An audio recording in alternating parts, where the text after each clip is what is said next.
ఒక సత్యము. ఆ యొక్క సత్యం మన ప్రభు అయిన యేసుక్రీస్తు. నేనే మార్గం, నేనే సత్యం, జీవము.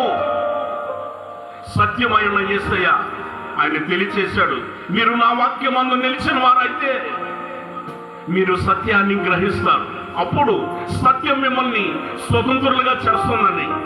అవును, ఈ లోకములో పాపములో శాపానికి త్రాగుడికి బానిసలైన ప్రతి వారిని కూడా ప్రభు మనల్ని ఉన్నతమైన రాజ్యానికి వారసులను చేయటానికి సత్యమందు మనం నిలిచి ఉండాలని, వాక్యమందు నిలిచి ఉండాలని, మనం ఆ రాజ్యానికి వారసులు కావాలని, వాగ్దానాన్ని కూడా మనం స్వతంత్రించుకోవాలని ప్రభు మనకు తెలియచేసిన ప్రతి మాటను గుర్తించి ప్రభు యొక్క రాజ్యానికి మన వారసులుగా మార్చబడదాం.